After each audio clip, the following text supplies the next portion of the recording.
আসসালামু আলাইকুম, কেমন আছেন সবাই? খুব জানতে ইচ্ছা করে ঈদের দিন কে কী করলেন, ঈদের দিনটা সবার কেমন কাটলো।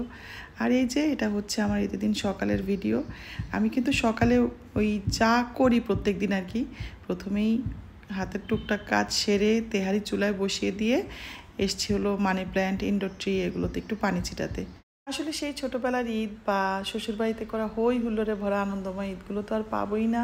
সেই ভাব এখন এখানে আশা করেও লাভ নাই। তাই বলে তো আর মন মরা হয়ে থাকা যায় না, তাই না? তাছাড়া 30 রোজার পরে এটা হচ্ছে আমাদের জন্য একটা আনন্দের দিন। আর সবচেয়ে বড় কথা হলো আমি এভাবে দেখি যে সামনে হয়তো আমার বাচ্চারা পড়তে দূরে চলে যেতে পারে বা যে কোনো কারণে ওরা ওরা দূরে থাকবে, আমরা হয়তো একা একা থাকবো, তখন তো ওদেরকেও দেখতে পাবো না। সেই সময় তো ঈদ যদি বেঁচে থাকে আসবেই জীবনে। তাই আমি ভাবলাম যে না, আমার যেহেতু এখন ঘরে মেয়ে ছেলে হাজব্যান্ড সবাই আছে, এটা কত বড় পাওয়া, তো মনমরা হয়ে থাকার কোনো মানেই হয় না। এই জন্যই আমি সকাল থেকে পুরোপুরি অ্যাক্টিভ।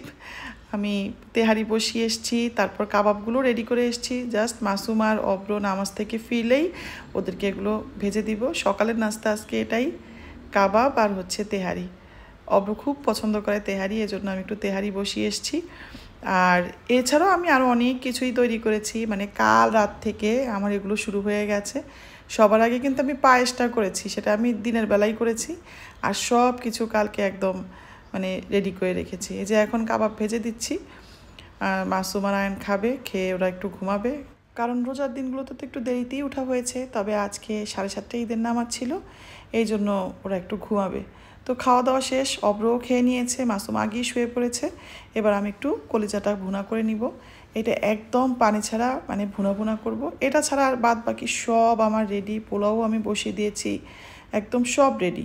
তো কলিজা ভুনা হতেই আমি কিন্তু বাদ বাকি যেসব খাবারগুলো রান্না করেছি, মানে গতকাল থেকেই আমি সব কিছু করে রেখেছি আর কি, ওগুলো সব এখন জাল দিব।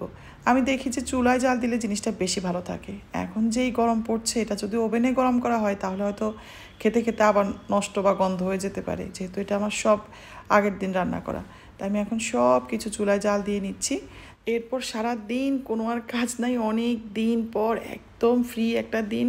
মানে বাচ্চার স্কুল নাই, আজকে রান্না বান্না নাই, তারপরে দুপুরবেলা কোনো দৌড়াদৌড়ির ইফতার বানানোর ঝামেলা নাই, কিচ্ছু নাই, কোনো ধরনের কাজই আজকে নাই, মোটামুটি সব গোছানো।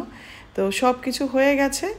আর এছাড়া আমি কিন্তু ফিনিটা গতকাল বললাম না যে দুপুরে করেছি, সেটাও আমি কিন্তু ছোট ছোট বাটিতে, তারপর এরকম মাটির 2টা বাটি ছিল, সেটাতে যতগুলো ছোট বাটি ছিল সবগুলোতে এরকম সেট করে রেখেছিলাম, যাতে ঈদের দিন আর ঘাটা না হয়ে যায়। ওই বড় মানে বক্স থেকে যদি নিয়ে নিয়ে ফিনি বাড়ি, তাহলে কিন্তু একদম কেমন যেন লাগে দেখতে। এই জন্য আমি ছোট ছোট জিনিসে অনেকগুলো সেট করে নিয়েছি। তো দুপুর হয়ে গেছে, এই যে আমি খাবারগুলো সব সার্ভ করে দিচ্ছি। এটা হচ্ছে পোলাও, এটা কাবাব, আমরা আমাদের জন্যই টেবিল সাজিয়ে নিয়েছি। আর এছাড়া তো আর কিছু করার নাই, যেহেতু আজকে আমরা কোথাও যাচ্ছি না, আমরা যাব আগামীকালকে।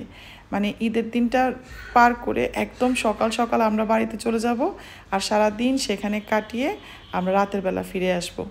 এটা হচ্ছে আমাদের জন্য একটা মানে আনন্দের বিষয় যে আমরা বাড়িতে যেতে পারবো ইনশাল্লাহ কালকে। তাছাড়া ড্রাইভারেরও তো ঈদ আছে, তো ফজলুকেও আমরা ছুটি দিয়েছি, ও আজকে ঈদের দিনটা ওর ফ্যামিলির সাথে কাটাক, কালকে ইনশাল্লাহ আমরা সকাল সকাল বাড়িতে রওনা দিব। তো এই যে দেখেন আমি টেবিলটা পুরো সাজিয়ে ফেলেছি। আসলে হয় কি, গেস্টের জন্য আমি টেবিল সাজাই বেশিরভাগ সময়, কিন্তু নিজেদের জন্য খুবই কম সাজাই। এই ঈদ আর পয়লা বৈশাখ ছাড়া সাজানোই হয় না।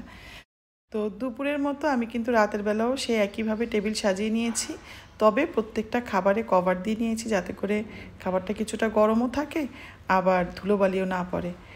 আর এভাবে সাজিয়ে দেখবেন, অনেক ভালো লাগবে। আর যেহেতু ঈদের পরদিনই আমরা বাড়িতে যাচ্ছি, মানে কাল সকালে আমরা বাড়িতে যাবো এরকম প্ল্যান করেছি, তাই রান্নার পরপরই আমি কিছু কিছু খাবার টিফিন ক্যারিয়ারে ভরে ঠান্ডা করে ফ্রিজে রেখে দিয়েছি, যাতে করে বাড়িতে গেলে আমরাও খেতে পারি, আবার 2-4 জনকেও খাওয়াতে পারি।